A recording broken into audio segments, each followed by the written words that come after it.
agrupa a un conjunto de trastornos en los que se produce una destrucción acelerada de los hemólisis, con disminución de su supervivencia menor a 120 días.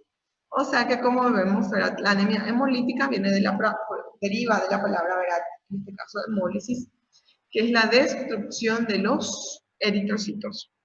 Un eritrocito normal vive por 120 días. Cuando nosotros hablamos de anemia hemolítica, hemólisis, esta destrucción justamente ocurre ya antes de los 120 días, ¿verdad? Y vamos a ir viendo por qué podría ser. Hace un mecanismo compensatorio. Hablamos de un aumento de la eritropoyesis para garantizar el adecuado transporte de oxígeno, ¿sí? Y cuanto mayor destrucción con respecto a los eritrocitos, menor la producción en la médula ósea. Justamente es lo que nos indica, nos demuestra como anemia en este caso. Entonces, anemia hemolítica, hemólisis. Hemólisis igual a destrucción. ¿De qué estamos hablando? De los eritrocitos, porque no llegan a la supervivencia de 120 días, ¿verdad? Hablamos que mueren antes. En este caso, ¿verdad?, el sistema retículo endotelial de la médula ósea, vaso, hígado, constituye el lugar de destrucción de los hematíes. La médula ósea es el sitio más importante para la destrucción de los hematíes normales viejos, las que no son alteradas, las que llegan a sus 120 días. Mientras que el vaso es el órgano principal para la destrucción de los hematíes alterados. Entonces, como sabemos, un eritrocito vive normalmente 120 días. Es lo que debe vivir. Cuando nosotros estamos hablando justamente de anemia hemolítica, la destrucción es antes de los 120 días en este caso. ¿Dónde mueren estos electrolitos? ¿Verdad? Como sabemos, los que son eritrocitos no normales, no alterados en este caso, mueren en 120 días, ¿verdad?, posterior a la supervivencia en la médula ósea. Y los eritrocitos, perdón, electrolitos iba a decir, los eritrocitos en este caso que se destruyen antes, ¿verdad?, que tienen destrucción antes, se destruye en el vaso, ¿verdad?, los que mueren antes de los 120 días.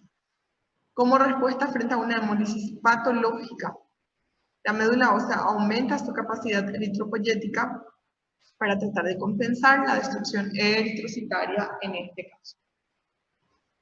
Según mayor o menor sea la efectividad de este mecanismo compensatorio, y el resultado del balance entre destrucción y producción puede llevar a una de las siguientes situaciones. ¿Qué situaciones justamente es la que acarrea? La hemólisis compensada, la hemólisis parcialmente compensada y la hemólisis descompensada. Al mencionar estos términos, compensada, parcialmente compensada, descompensada, me recuerda, ¿verdad?, como si fuera que estoy leyendo una gasometría. A veces nosotros nos referimos así. Bueno, acá estamos hablando de la hemólisis, que es la destrucción. Hablamos de compensada cuando existe un aumento de la destrucción, pero con una médula ósea capaz de incrementar la eritropoyesis a un grado tal que permite formar cantidad de glóbulos rojos necesaria para mantener un hematocrito y hemoglobina en valores normales. O sea que, con respecto a la compensada, bien como dice, ¿verdad?, en este caso, con respecto a la eritropoyesis, ¿verdad?, que permite formar la cantidad de glóbulos rojos, y esto hace justamente que el paciente no tenga anemia. Hay destrucción, pero la misma capacidad de esa destrucción tiene la médula ósea para ir produciendo y reponiendo todos los eritrocitos. Por ende, hemoglobina y hematocritos son normales. Paciente en hemólisis compensada o con una hemólisis compensada no tiene anemia. Ya en la hemólisis parcialmente compensada, hablamos de que la médula ósea es capaz de formar los glóbulos rojos en cantidad tal como para que el paciente presente anemia, pero sin llegar a requerir transfusiones. Entonces, esa es la parcialmente compensada, ¿verdad?, cuando la médula ósea tiene la capacidad de formar los glóbulos rojos en cantidad tal como para que el paciente, en este caso, ¿verdad?, presente anemia. A medida que va a ir destruyendo estos glóbulos rojos, va a ir produciendo la médula ósea. El paciente va a tener anemia, pero no requiere de transfusión, no hay criterios de transfusión, no hay manifestaciones clínicas. Y ya en la hemólisis descompensada, la destrucción de glóbulos rojos sobrepasa la capacidad de la médula ósea y el paciente presenta anemia severa. Eso es la descompensada, ¿verdad? La destrucción ya de los glóbulos rojos, que esto justamente sobrepasa la cantidad de médula ósea y el paciente presenta una anemia severa. Entonces estamos hablando de tres fases: hemólisis compensada, descompensada, parcialmente compensada, perdón, y la descompensada en este caso. Acá nosotros vemos una clasificación de la anemia hemolítica. Vemos que por mecanismo, sitio de la hemólisis, duración. Dentro del mecanismo se clasifican corpusculares o intrínsecas, que es la anemia hemolítica congénita. Extracorpusculares o extrínsecas, que es la anemia hemolítica adquirida. La anemia congénita, en este caso, verá qué es lo que nosotros vamos a ir viendo, son estos que vamos a ir viendo más adelante. Entonces, la anemia hemolítica congénita, alteración de la membrana, vamos a ver esferocitosis, estomatocitosis, deficiencias enzimáticas en este caso, y hemoglobinopatías, como ya sabemos más bien, nos va a servir de un repaso, ¿verdad? Como repaso la talasemia y anemia falciforme. Y la anemia hemolítica adquirida, en este caso, ahora la anemia hemolítica puede ser inmune, como anticuerpos, a los anticuerpos en este caso, y las no inmunes, fragmentación de eritrocitos, agentes físicos, hiperesplenismo, infecciones, entre otras. Luego, sitio de la hemólisis, hablamos extravascular cuando es en vaso intravascular. Duración agudas crónicas, las agudas suelen ser intravascular y cursan con hemoglobinuria, ictericia y anemia. Y en las crónicas suelen ser en este caso era vascular, y cursan con ictericia, esplenomegalia y colelolitiasis, como tal. Entonces, sobre esto es lo que nosotros vamos a ir viendo, ¿verdad? Dentro de la anemia hemolítica, las alteraciones que ocurren.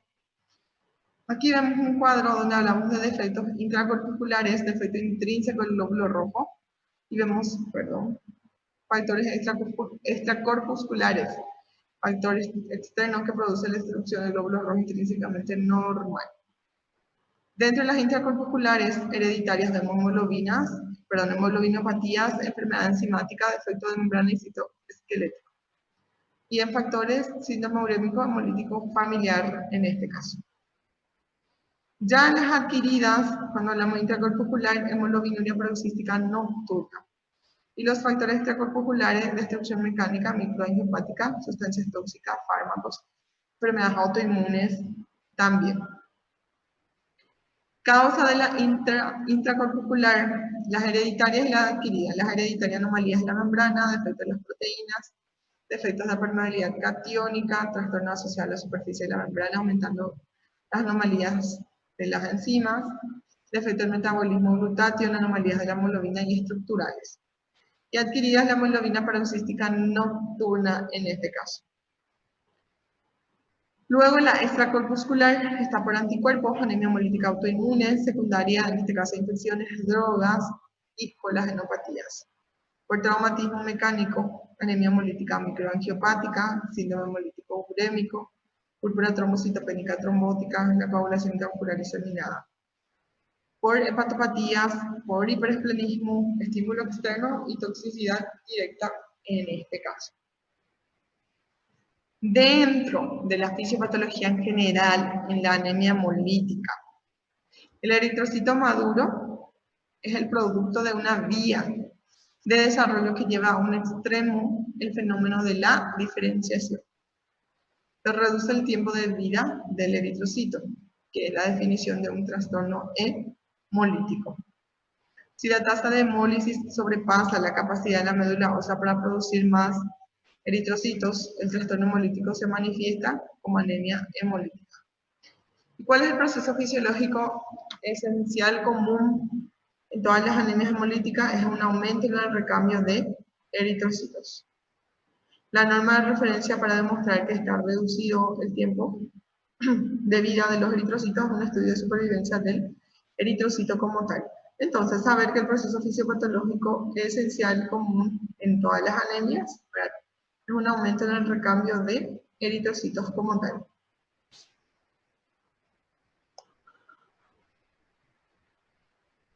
Este cuadro, pregunta de examen, ¿sí? El año pasado yo recuerdo que llegué a preguntar también con respecto a la clínica, ¿verdad? ¿Qué es lo que nosotros primerito observamos y encontramos en estos pacientes? al examen general, ictericia, palidez. No se olviden que todos nuestros pacientes hacen ictericia, tienen esa coloración amarillenta horrible, suele ser, ¿verdad? Otros factores físicos que solemos encontrar al examen físico, la esplenomegalia, abombamiento del cráneo en casos congénitos graves. Hemoglobina, que podría ser normal al inicio, acuérdense que hablamos de la hemólisis compensada, donde dijimos que en este caso, ¿verdad? En lo que no tienen anemia, mejor dicho, ¿verdad? Valores normales mantienen. Entonces, por eso nosotros hablamos dentro de la hemoglobina que podría ser normal en la hemólisis compensada. Y ya siempre lo que vemos, ¿verdad? Está disminuida. Si nosotros vemos hemoglobina dentro de lo normal, nosotros no podemos decir que nuestro paciente está anémico. Siempre de acuerdo a los valores, ¿verdad? Y al sexo, por decirlo. En los varones consideramos anémico menor a 13 gramos al cilindro, las mujeres menor a 12, en las embarazadas menor a 11, ¿verdad? Y usamos el mismo valor, ¿verdad? Hasta 12 incluso en nuestros niños. DCM, HCM, volumen corpuscular medio y con relación a la coloración. Están aumentados los dos. Reticulocitos también ha aumentado, la bilirrubina aumenta, principalmente la no conjugada, la LDH también aumentada, ¿sí? Y la aptoglobina está reducida o ausente. Para que puedan diferenciar, dijimos que la hemoglobina podría ser normal en este caso, y la aptoglobina que también podría haber una disminución, o está bien, como dice, ¿verdad? Ausente. Entonces, una sola cosa para que se den cuenta es la que está disminuida, específicamente la aptoglobina. Ya el resto todo está aumentado, ¿sí? Excepto, como vimos, también verá la hemoglobina, que puede ser normal o estar disminuida. La hemólisis compensada frente a una anemia hemolítica. La destrucción del eritrocito es un estímulo potente para la eritropoyesis, que es regulada por la eritropoyetina que produce el riñón. Entonces, como sabemos, el que produce la eritropoyetina es el riñón. Significa que los pacientes hemodializados, los nefrópatas, ¿verdad? Por eso, por ese motivo, se hacen en cada diálisis eritropoyetina. Significa que ese riñón ya no funciona, por ende llegó por eso a diálisis, entonces tampoco va a producir eritropoyetina. La fisiopatología de la hemólisis compensada no tiene anemia, como ya dijimos recién. Puede compensarse en el embarazo la deficiencia de folato, insuficiencia renal que interfiere en la producción de eritropoyetina, o una infección aguda que deprime, en este caso, la eritropoyesis. Un ejemplo es la infección por parvovirus B19, que puede ocasionar un descenso bastante rápido en la hemoglobina, un problema que se conoce como crisis aplásica. Ahora empezamos nuestra clasificación, nuestra anemia hemolítica congénita, que vamos a ir viendo con respecto, ¿verdad?, a las alteraciones que ocurren. Dentro de la congénita vimos alteraciones en la forma, o sea que en la membrana, ¿sí? También después vimos las hemoglobinas, hemoglobinopatía, mejor dicho, y las deficiencias de las enzimas, deficiencias enzimáticas. Son esas clasificaciones que iremos viendo dentro de la congénita. Acá vemos justamente que la integridad del eritrocito depende de la interacción de 3 unidades celulares de hemoglobina, membrana eritrocitaria, los elementos solubles intracelulares, como enzimas, coenzimas y sustratos del metabolismo de la glucosa. De acuerdo a la etiopatogenia se pueden dar por defectos en la membrana, en este caso era la membranopatía, cuando hablamos de alteración en la membrana, defectos en las enzimas del eritrocito como tal, acá, ¿verdad?, para ir viendo, y por defectos también de la hemoglobina, como la hemoglobinopatía como tal. La anemia hemolítica debida a las anormalidades del complejo membrana-citoesqueleto. La estructura de la membrana eritrocitaria es compleja, la doble capa de lípidos está conectada por una serie de proteínas que tienen dominios transmembranas hidrófobos embebidos en la membrana. Una gran parte de estas proteínas tienen dominios hidrófilos que extienden tanto hacia el exterior como al interior de las células. Principal proteína citoesquelética es la espectrina. ¿Y qué es la espectrina? La espectrina es la proteína más importante de los eritrocitos.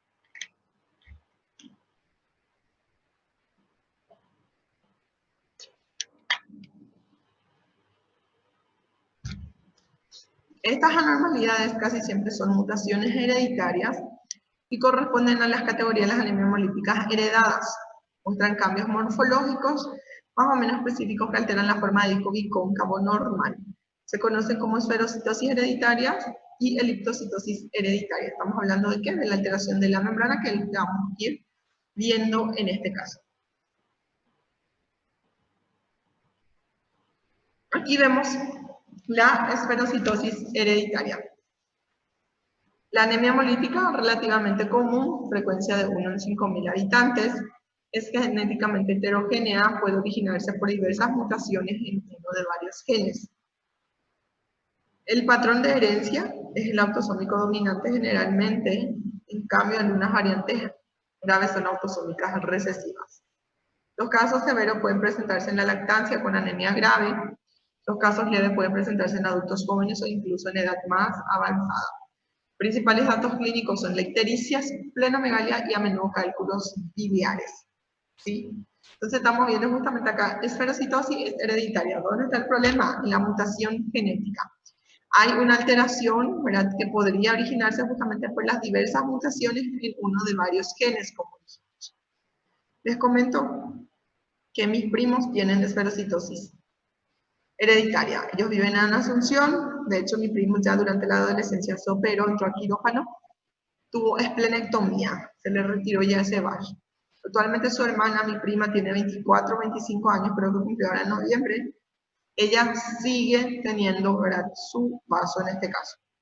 Ella también es quirúrgico, ¿verdad? Ya le habían dicho que es quirúrgico y hasta hoy en día no se operó. Ella, vos le miras a ella, le ves siempre pálida, impresiona mucho más amarillenta que cualquier otra persona la coloración de la piel, ¿verdad? O sea, que tiene su ictericia también. Vos le pedís por algún motivo de repente su hemograma y ves que siempre está con una anemia moderada. Bien, como vimos acá, principales datos clínicos dentro de la esferocitosis es la ictericia, la esplenomegalia y a menudo cálculos biliares.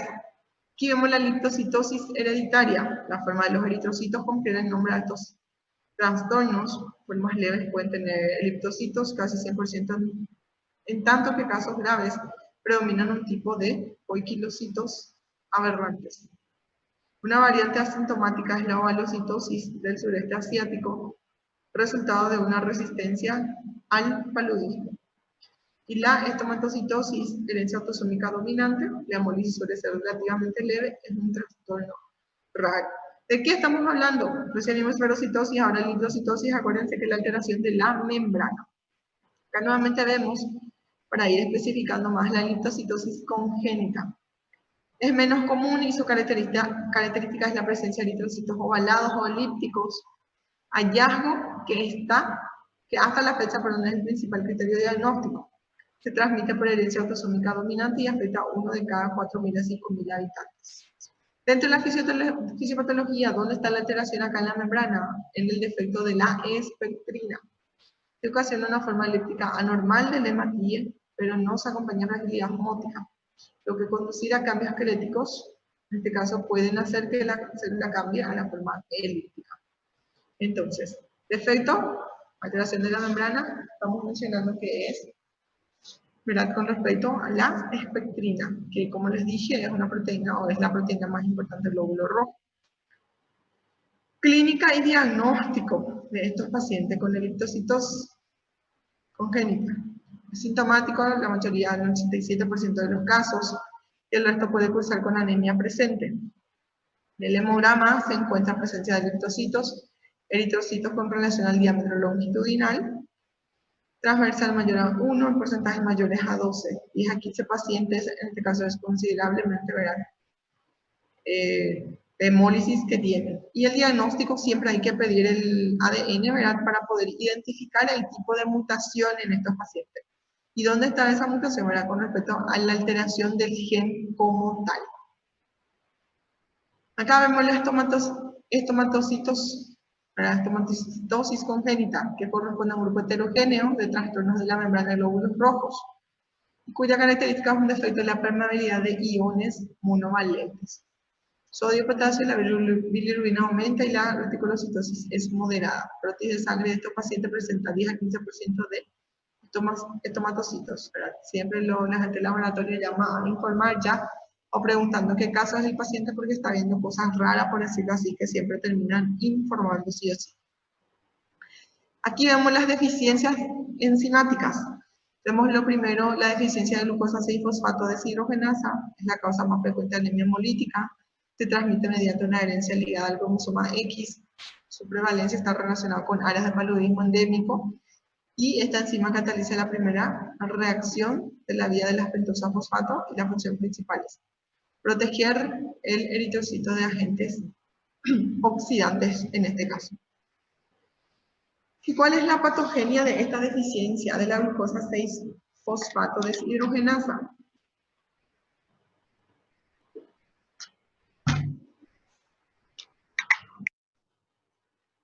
La utilidad, vemos acá de la glucosa 6-fosfato deshidrogenasa, es la generación de la nicotinamida adenil, en este caso, adenida dinucleótido, ¿verdad? Que significa la sigla, cuya finalidad es reducir el glutatión, que a su vez evita la oxidación de los grupos sulfidrilos de la hemoglobina. La oxidación de los grupos sulfidrilos produce metahemoglobina, que precipitan en el interior del hematío, ocasionando, en este caso, los denominados cuerpos de James, que ocasionan una hemólisis. Y hay que ir viendo, ¿verdad?, justamente por una lesión de la membrana del hematío. ¿Cuáles son las manifestaciones clínicas en esta deficiencia enzimática? Desde casos asintomáticos con hemólisis compensada hasta procesos hemolíticos. También, ¿verdad?, en este caso podrían ser neonatales graves, cosa que yo nunca he visto por suerte. En situaciones especiales se puede producir un incremento de las hemólisis, crisis hemolítica, que generalmente son secundarias a la infección. ¿Cuál es el diagnóstico o cómo en este caso de acuerdo a la deficiencia de glucosa 6-fosfato deshidrogenasa? Hematológico, que hay aumento del HCM, cuerpos de James, que es una hemoglobina desnaturalizada que precipita en el interior del eritrocito.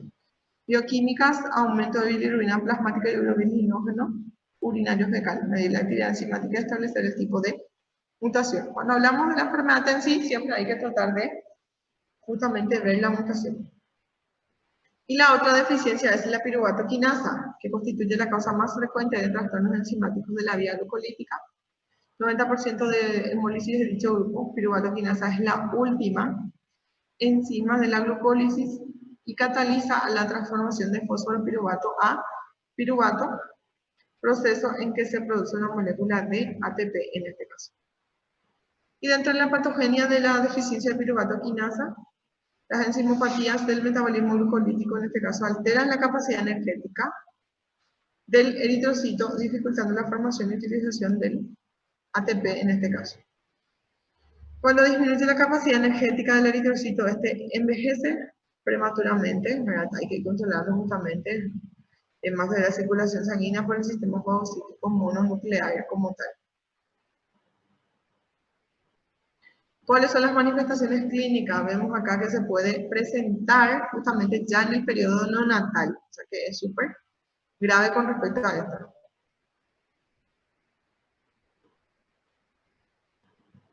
Está trabando, me dice, ¿verdad? Porque ahora estoy leyendo sus mensajes. Avísenme nomás, sí, para volver a repetir. Acá no me muestra nada, pero... Bueno, empezando a ver la piruvato quinasa con respecto a las manifestaciones clínicas, se puede presentar desde el periodo ya neonatal o en la primera década de la vida. Y sus características son parecidas a las del cuadro clínico de la esferocitosis hereditaria, o sea que dijimos allí ictericia, dijimos con respecto al que podrían ver cálculos y la esplenomegalia.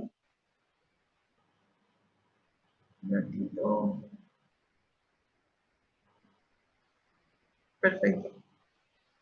Entonces, ¿verdad que el cuadro clínico parece a la esferocitosis, excepto por la presencia de esferocitos circulantes y la fragilidad osmótica normal? Dentro del diagnóstico de la deficiencia de piruvato quinasa, la hemoglobina entre 6 y 12 gramos de cilindro, reticulocitosis moderada, macrocitosis, en este caso, ¿verdad? Cuando hablamos macrocítica, ya lo que nos informa acá BCM, 9805 centilitros, disminución, en este caso de la vida media eritrocítica, equinocitosis, ausencia de esferocitos circulantes y fragilidad osmótica normal en este caso.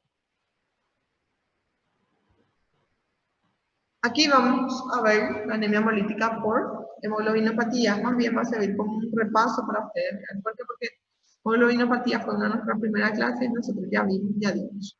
Son trastornos de la hemoglobina. Hablamos justamente de una hemoglobinopatía estructural cuando la síntesis de una cadena de hemoglobina está estructuralmente anormal en este caso. Y la talasemia, como sabemos, la ausencia o disminución en la síntesis de una cadena normal. Dijimos que podría ser alfa o beta en este caso. ¿Qué es lo que ocurre en esta anemia de pranocítica o falciforme, como solemos decir? Esto se debe a la sustitución del ácido glutámico en posición 6 de la cadena beta por valina. Asimismo, también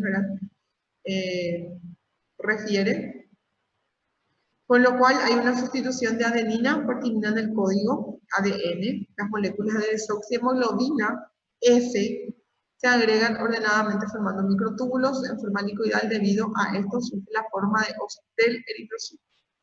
Y la forma de Hoz es la adaptación justamente del eritrocito, incluso en adquiero se le refiere también en forma de semilunar.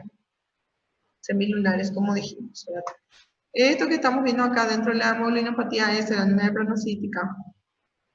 Es lo que ya vimos luego, ¿verdad? Dentro del contenido como tal. En el desarrollo clínico se pueden considerar tres fases en este caso. Fase estacionaria, que es de 1 a 4 años, tiene manifestaciones clínicas de un cuadro hemolítico moderado o intenso, anemia ictericia y retraso del crecimiento óseo y gonadal. Fase de expresividad aguda. A partir de los 4 años, una hemoglobina menor a menor de 8 gramos por decilitro. Crisis vasooclusivas afectan pulmón, riñón, tejido óseo caracterizado por dolor intenso en los territorios afectados. Y la fase de expresividad crónica se presenta en la adolescencia y en la edad adulta, afectando el crecimiento y el desarrollo corporal, así como el sistema nervioso central cardiovascular. Y también pulmonar, gastrointestinal y renal. Hay que ir viendo frecuentemente, ¿verdad? Que es justamente la presencia de úlceras malolares de evolución tórpida en este caso. Son fases, ¿verdad?, que se consideran dentro de la hemoglobinopatía. Aquí vemos talasemia también nosotros ya habíamos visto en hemoglobinopatías. Dijimos justamente que corresponde, ¿verdad?, a una disminución o ausencia de una de las globinas, de las cadenas globínicas en este caso, ¿verdad?, ya sea alfa o beta. En este caso se produce una sustitución de una o varias bases nitrogenadas con defectos en la transcripción, maduración o traducción de ARN. Dentro de esta podemos distinguir la talasemia menor y mayor. Talasemia mayor, que también se denomina anemia de Coley, talasemia homocigota, ausencia de síntesis de cadena beta y por lo tanto descenso severo de la hemoglobina A. Con aumento de la síntesis de cadena alfa y beta, en este caso, estas cadenas alfa son insolubles y precipitan en el interior de los hematíes, cuerpo de Hens, como en el déficit de glucosa fosfato deshidrogenasa en este caso. Y esto, ¿verdad?, por su vez, por lo que se produce una eritropoyesis ineficaz con hemólisis intramedular. Y aquí el cuadro clínico de las hemoglobinopatías. La anemia se inicia a partir del 6º mes de nacimiento, siendo esta de intensidad grave, lo que obliga a recurrir a transfusiones periódicas. Generalmente se acompaña de esplenomegalia, que aparece al 3er año de vida, y de una hepatomegalia. También son hallazgos característicos las alteraciones óseas, especialmente en el cráneo y la cara, implantación anómala de dientes y alteraciones en la configuración normal del organismo. Y el diagnóstico, nosotros habíamos dicho dentro de hemoglobinopatía, exclusivamente enfocamos, ¿verdad?, con respecto a eso, electroforesis. Acá vemos justamente de sospechar tanto una anemia hemolítica crónica severa con microcitosis e hipocromía, aumentan los reticulocitos, pero no tanto como correspondería con el grado de anemia. Morfología de sangre periférica en forma aniso, o equilocitosis, que alteración de forma y tamaño, con eritrocitos, acariocitos y ultrado basófilo, en este caso eritroblastos, electroforesis, que es lo más expresivo. Eso fue sobre congénita. ¿Verdad que vimos? Alteración de la membrana mencionando esferocitosis, eritrocitosis, vimos Con respecto a la deficiencia enzimática que vimos en la glucosa 6-fosfato deshidrogenasa y también vimos piruvato quinasa. Y por último vimos la hemoglobinopatía en sí, ¿verdad? Que ya conocíamos también, ¿verdad? Dentro de la anemia falciforme y talasemia en este caso. ¿Alguna pregunta que tengan, chicos? ¿O dudas hasta acá? ¿Se está entendiendo No, algo por prof. lo menos? Entendendo, sim. Es bien aburrido. Yo le voy a ir diciendo después en qué enfocar, porque al mencionar con respecto a las clasificaciones, que por cierto quiero que sepan cuáles son los que vemos en cada área, pero no es necesario entrar a saber cómo están las manifestaciones clínicas, qué diagnóstico pedimos, ¿verdad? Porque vemos que la alteración como tal dentro de la hemolítica es un problema dentro de la mutación genética como tal, ¿sí? Ahora bien, vamos a ver las anemias hemolíticas adquiridas o extracorpusculares y recién vimos las congénitas intracorpusculares. Acá vamos a ir viendo justamente las anemias autoinmunes. Entonces, la anemia hemolítica autoinmune, ¿verdad? Por anticuerpos calientes en este caso. Es el tipo de anemia hemolítica más frecuente por anticuerpos. Es producida por anticuerpos que reaccionan a 37 grados dirigidos contra el antígeno de naturaleza proteica, IgG. Dentro de la epidemiología vemos que su incidencia es de 10 casos por 1.000.000 de habitantes, predomina en el sexo femenino y puede aparecer a cualquier edad. ¿Sí? Entonces la anemia hemolítica autoinmune por anticuerpos calientes, ¿verdad? Es la más frecuente y también en el sexo femenino y puede aparecer a cualquier edad. Acá vemos el cuadro clínico de esta anemia hemolítica autoinmune. Presentación puede ser aguda o insidiosa, esplenomegalia, adenopatías, adenomegalias y exantema cutáneo en este caso. Vemos acá, ¿verdad?, que la presencia de enfermedad concomitante a 1/3 de los casos, esplenomegalia, adenopatías y adenomegalias. Y el diagnóstico, ¿verdad?, es la prueba justamente que es positiva para IgG y presencia de microesferocitosis en la extensión de la sangre. Sí o sí la presencia de esferocitosis. Luego vemos la anemia hemolítica autoinmune por criaglutininas.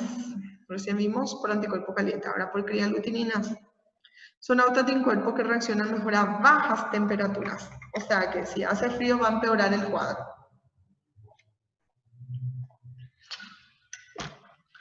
Lo contrario de anticuerpos calientes. La gran mayoría, con respecto a personas sanas, tienen criaglutininas a baja concentración incapaces de reaccionar por encima de 15 grados. Para producir hemólisis, las criaglutininas deben tener amplitud térmica superior a 30 grados. La criaglutinina produce aglutinación de los hematíes en las vénulas de las zonas acras, dedos, nariz, orejas que vamos a ir viendo. Cuando los hematíes ingresan a la circulación general, cuya temperatura es de 37 grados, la crioglutinina se desprende, pero el complemento continúa y se activa, en este caso, hasta la fracción. Y hay que ir viendo, ¿verdad?, los hematíes cubiertos, solo con CD3, ¿verdad?, si tienen supervivencia o no, por cuánto tiempo aproximadamente. Y aquí vemos justamente el cuadro clínico, las que son autoinmunes por criaglutininas. Se caracteriza por la acrocianosis, ¿verdad?, lo primero que vamos observando en los dedos. Su evolución cursa con una anemia, los parámetros de hemólisis siguen un curso cíclico, empeoramiento durante el invierno y mejoría durante el verano en este caso. El diagnóstico, aumento desmesurado del BCM-CHCM, en extensión de sangre se observan microesferocitos y pueden verse también aglutinación de hematíes. Ahora la hemoglobinuria paroxística. En este caso es producida por autoanticuerpos IgG que se unen a los hematíes a baja temperatura y producen hemólisis intravascular cuando la sangre se calienta de nuevo. La fisiología es similar, en este caso es la anemia hemolítica autoinmune. Por criaglutininas con la diferencia de que el autoanticuerpo no aglutina a los hematíes en zonas acras. La activación del complemento progresa hasta el complejo lítico C5b y C9. Dentro del cuadro clínico se manifiesta por brotes de hemodiálisis intravascular después de la exposición al frío, fiebre, escalofríos, dolor. Entonces hay que ir viendo las orinas también que pasaron a ser oscuras. En este caso también que tienen que presentar de forma brusca, ¿verdad? A veces se manifiesta ya después de una infección vírica. Síndrome urémico familiar, en este caso se debe a un defecto hereditario, pero es externo a los eritrocitos. Se define como la anemia hemolítica microangiopática con eritrocitos fragmentados. En el frotis de sangre periférica se observa también trombocitopenia e insuficiencia renal aguda en estos pacientes. Una infección suele ser el factor detonante del síndrome, el cual tiende a la recidiva, en este caso Escherichia coli. El cuadro es raro, pero el pronóstico es grave. Entonces, el síndrome urémico familiar, ¿verdad? Tiene, como sabemos, el pronóstico es grave. La anemia hemolítica adquirida por destrucción mecánica de eritrocitos, situaciones en que el eritrocito sucumbe al desgarro, teniendo como resultado hemólisis intravascular que origina la hemoglobinuria. La hemoglobinuria por marcha es aguda y autoinfligida. Anemia hemolítica microangiopática es crónica y atrógena en pacientes con válvulas cardíacas protésicas. Y las sustancias tóxicas y fármacos, o oxígeno, en este caso hiperbárico 100%, nitratos, cloratos, azul de metileno, dapsona, cisplatino y múltiples compuestos aromáticos, sustancias como plomo, cobre y estibina. Continuando con la hemoglobinuria, es una anemia hemolítica crónica adquirida que se caracteriza por la hemólisis intravascular presente, sujeta a exacerbaciones recidivantes. Además de hemólisis, suele haber pancitopenia y riesgo de trombosis venosa en este caso. Entonces, aquí estamos viendo una triada y está en negrita justamente, ¿verdad? La hemoglobinuria paroxística nocturna. Dijimos hemólisis, pancitopenia y trombosis venosa. La presentación clínica típica es haber expulsado sangre en vez de orina. Por la mañana, a veces la anemia se relaciona desde el principio con una neutropenia, trombocitopenia o ambos. Cuando la trombosis afecta a las venas hepáticas, puede causar, ocasionar una hepatomegalia, agua y ascitis. Y es lo que se denomina como síndrome de Budd-Chiari.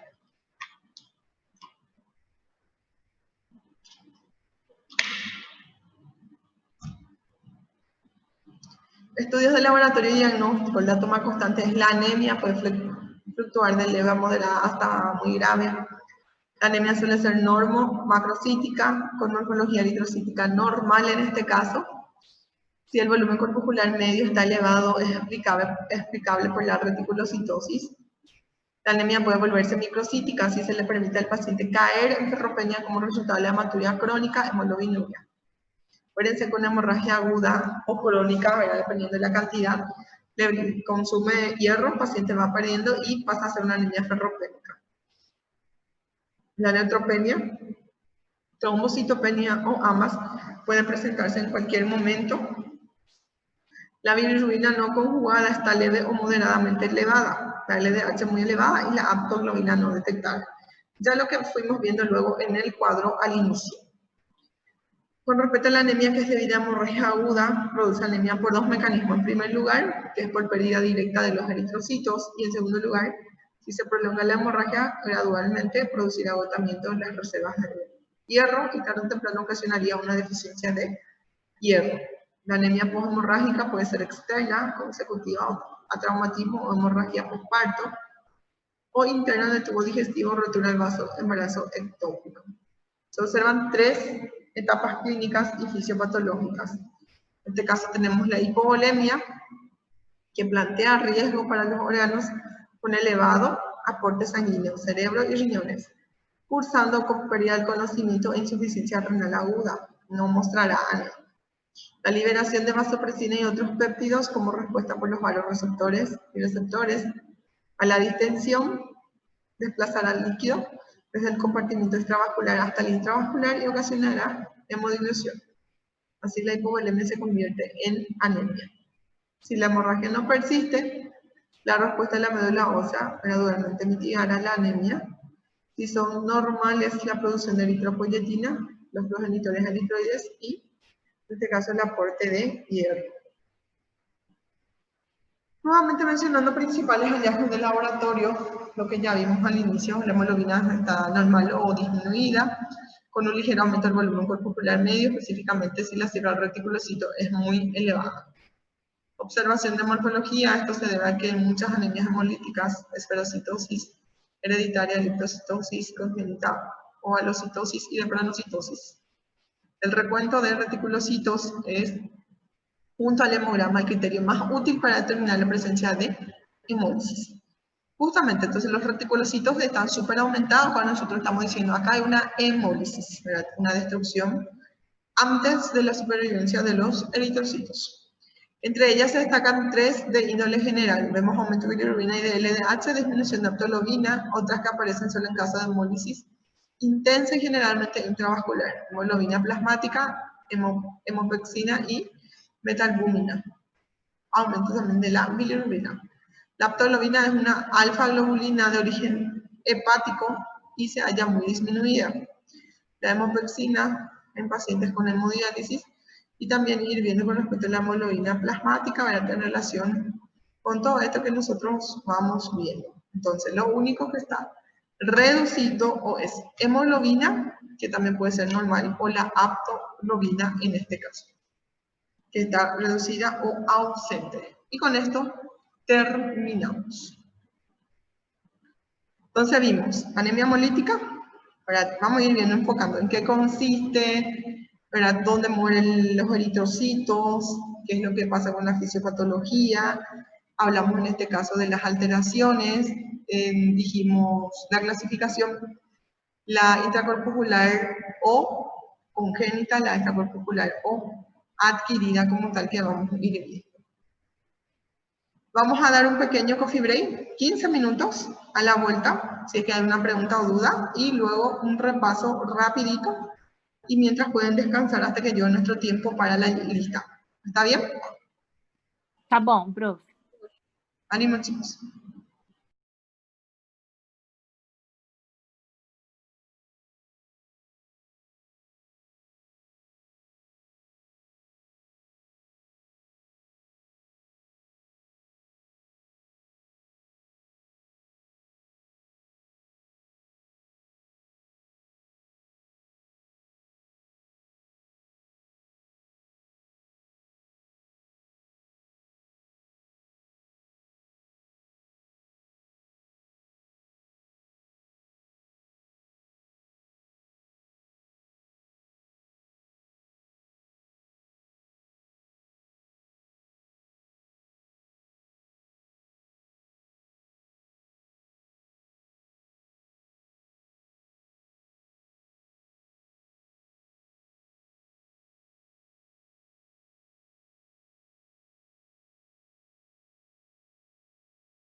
Chicos, ¿están allí? Sí, profe. Bueno, voy a dar un repaso así en general simplificado para que traten de entender mejor y sobre todo en lo que van a ir enfocando, ¿sí? No es necesario, como les dije, entrar en todas las clasificaciones que vimos así, ¿saben? Las manifestaciones clínicas como tal, el diagnóstico como tal, ¿sí? ¿Por qué? Porque ya muy de especialidad de hematología, ¿sí? Entonces, vimos anemia hemolítica, dijimos que esto es un trastorno en lo que se produce una destrucción acelerada de los hematíes. ¿Cuánto tiempo sobrevive? O sea, que tiene de vida, que digamos, un hematíe, un eritrocito normal, 120 días. Cuando hablamos de hemolítica, hemólisis significa la destrucción antes de estos 120 días, ¿sí? ¿Qué es lo que hace un mecanismo compensatorio? Dijimos justamente que aumenta la eritropoyesis. ¿Para qué? Para que tenga para garantizar en este caso el adecuado transporte de oxígeno. Cuanto mayor destrucción, menor es la producción de eritrocitos en la médula ósea, que por ende va a llevar a una anemia. Dijimos que esta destrucción de los eritrocitos normales, posterior a la sobrevida que tiene 120 días, ocurre nuevamente en la médula ósea. Pero ya cuando hablamos de hemolítica, una hemólisis, un eritrocito anormal, esta destrucción ocurre en el vaso como tal, ¿sí? Hablamos de tres justamente, en este caso, situaciones, ¿verdad? Que denominamos hemólisis compensada, la descompensada y parcialmente descompensada. En la compensada, ¿qué dijimos? Que hay aumento de la destrucción, pero que la médula ósea es capaz de incrementar la eritropoyesis a un tal grado que va a permitir formar la cantidad de glóbulos rojos necesaria para mantener hematocrito y hemoglobina en valores normales. O sea que el paciente no tiene anemia en esta fase. ¿Sí? Lo que va destruyéndose, en este caso la médula ósea va produciendo. Ya en la hemólisis parcialmente compensada, la médula ósea aquí es capaz de formar los glóbulos rojos en cantidad, pero justamente el paciente tiene anemia, pero no tiene criterios para transfusión, ¿sí? No requiere transfusión. Y la descompensada es donde ya ocurre una destrucción total de los glóbulos rojos, ¿verdad? Y esta destrucción es lo que sobrepasa la capacidad de producir la médula ósea. Entonces la destrucción pasa a ser mayor que la producción de los eritrocitos y por ende el paciente presenta anemia severa.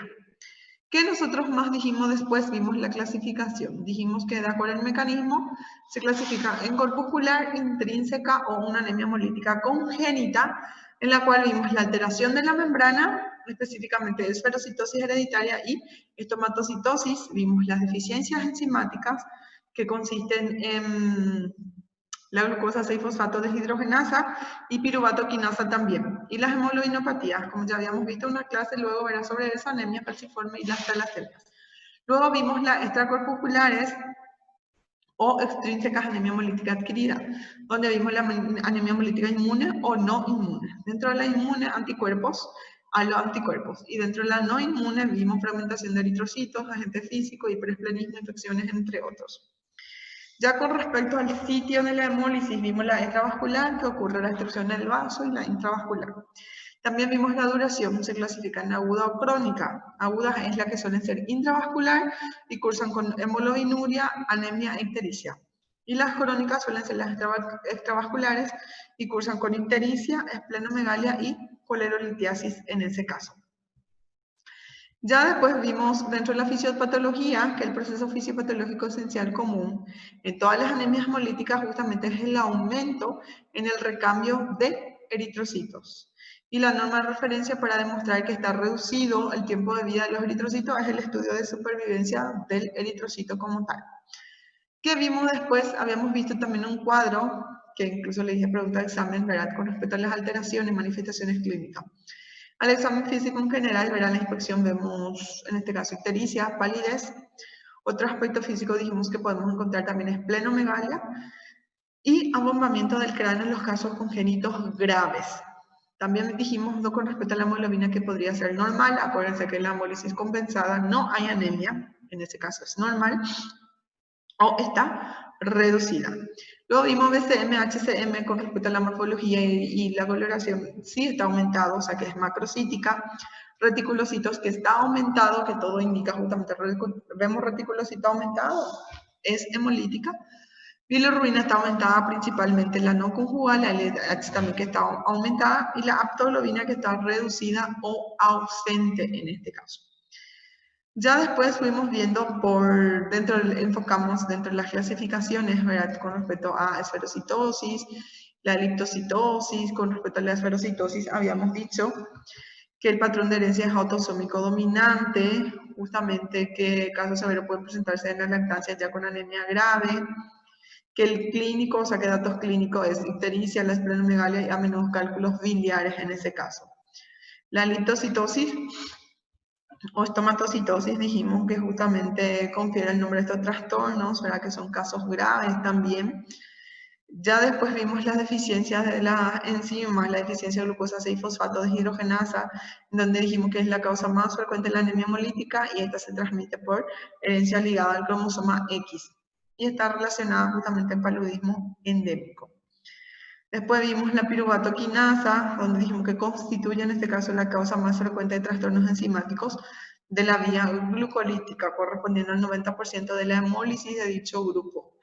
Ya después vimos las hemoglobinopatías, como ya sabemos, anemia falciforme y talasemia, que vimos en una clase por separada. Allí, por ejemplo, habíamos dicho que netamente es más fidedigna por electroforesis para el diagnóstico. Luego están las adquiridas. Anemia hemolítica adquirida, donde vimos la anemia hemolítica autoinmune por anticuerpos calientes, donde dijimos que la anemia hemolítica autoinmune es más frecuente, que es producida por autoanticuerpos que reacciona a 37 grados, que tiene predominio del sexo femenino y puede aparecer a cualquier edad. ¿Qué dijimos en el cuadro clínico? Que la presentación puede ser aguda insidiosa, hay esplenomegalia, adenomegalias, exantema cutáneo. Vimos también después la anemia hemolítica autoinmune por criaglutininas, que dijimos que son autoanticuerpos que reaccionan mejor a bajas temperaturas, ¿verdad? O sea, que empeoran con el frío. La gran mayoría de las personas sanas tienen criaglutininas a baja concentración, incapaces de reaccionar por encima de 15 grados.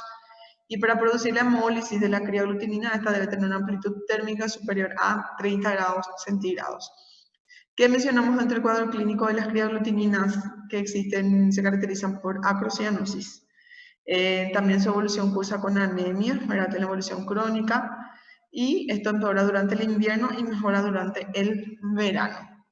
Luego vimos la hemoglobinuria paroxística, que dijimos que está producida por un autoanticuerpo, que IgG, que unen las hematíes a los hematíes a baja temperatura, y esto produce una hemólisis intravascular, que cuando la sangre se calienta de nuevo, otra vez.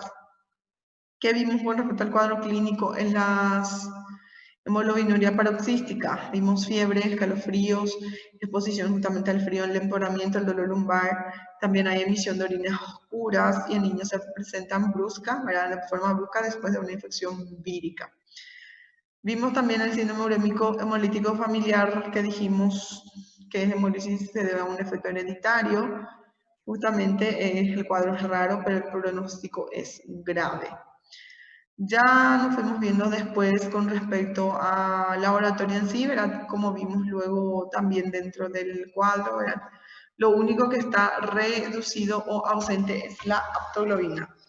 Y la hemoglobina también, que puede estar normal, más todavía la hemólisis compensada, y ya luego está bajo. Y el resto de los que vamos corroborando en el laboratorio están aumentados. ¿Preguntas o dudas, chicos?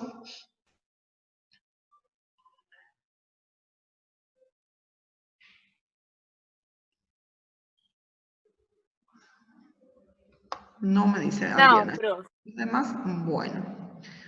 Mientras descansen estos 10 minutitos, sí, yo me voy a buscar la carpeta de asistencia. ¿Está bien? Que todavía no traje. A la vuelta ya llamo la lista, ¿sí?